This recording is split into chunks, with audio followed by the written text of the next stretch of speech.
জাতীয় ছাত্রশক্তি জাহাঙ্গীরনগর বিশ্ববিদ্যালয় শাখার পক্ষ থেকে জুলাই হামলায় মদতদাতা শিক্ষকদের বিচার, এই বিশ্ববিদ্যালয়ের শিক্ষক সিন্ডিকেট এবং একই সাথে পরীক্ষার ফলাফলে অনিয়মে জড়িত শিক্ষকদের বিচারের দাবিতে মানববন্ধন কর্মসূচিতে আমরা আজকে উপস্থিত হয়েছি।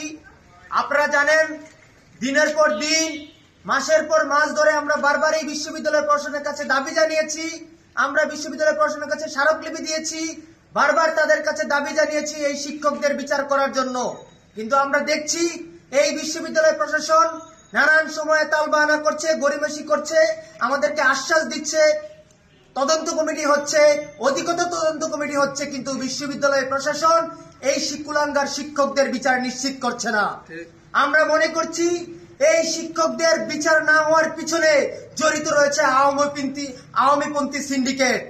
আমরা মনে করছি এই বিশ্ববিদ্যালয়ে যে সকল শিক্ষকরা ফলাফল রেজাল্ট টেম্পারিং করছে, সেই সকল টেম্পারিং এর সাথে জড়িত রয়েছে আওয়ামীপন্থী সিন্ডিকেট। সেই সকল আওয়ামীপন্থী সিন্ডিকেট বন্ধ করতে হবে, সেই সকল আওয়ামীপন্থী সিন্ডিকেট রুখে দিতে হবে। আমরা মনে করছি যে এই বিশ্ববিদ্যালয় প্রশাসন জুলাই শহীদদের রক্তের উপর দিয়ে আসা প্রশাসন গদিতে বসেছে। সেই প্রশাসন যদি 14 মাসে বিচার করতে না পারে, তাহলে সেই প্রশাসনের গদিতে বসে থাকার দরকার নেই।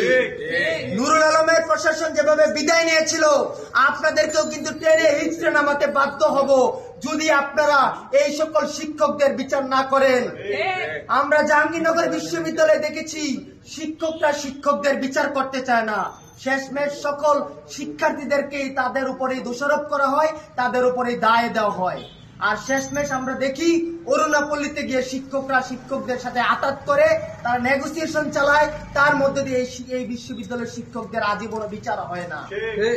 আমরা মনে করছি যে সকল শিক্ষকরা জড়িত রয়েছে, আমরা জানতে পেরেছি যে প্রাণিবিদ্যা বিভাগে এক শিক্ষার্থীদের সাথে ফলাফলে অনিয়ম করা হয়েছে, রেজাল্ট টেম্পারিং করা হয়েছে। সেটা সুস্পষ্ট প্রমাণ পাওয়া গিয়েছে তদন্ত কমিটি গঠনের পর।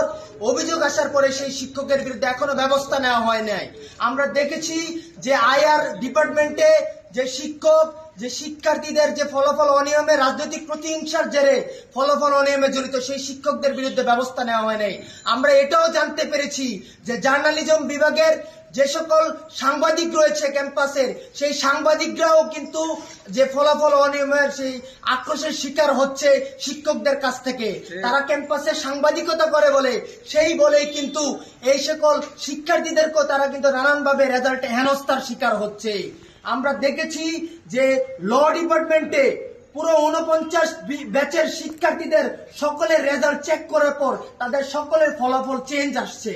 এটা সুস্পষ্ট প্রমাণ পাওয়ার পরও এতগুলো ডিপার্টমেন্টে এখন পর্যন্ত রেজাল্ট টেম্পারিং এ জড়িত শিক্ষকদের ব্যাপারে ব্যবস্থা নেওয়া হয় নাই। আমরা এক বক্তব্যে দেখেছি আমাদের উপাচার্য স্যার বলেছেন জুলাই হামলা মদতদাতা শিক্ষকদের বিচার করতে নাকি 26 সালের মার্চ মাস পর্যন্ত লাগবে। আমরা মনে করছি এই বিশ্ববিদ্যালয়ের উপাচার্য চাচ্ছেন দেশে একটা নির্বাচন হয়ে যাক, নির্বাচন হয়ে একটা দলীয় সরকার ক্ষমতায় আসুক, এবং দলীয় সরকারের বলে তারা চাচ্ছে বিচারটাকে কিভাবে পণ্ড করা যায়।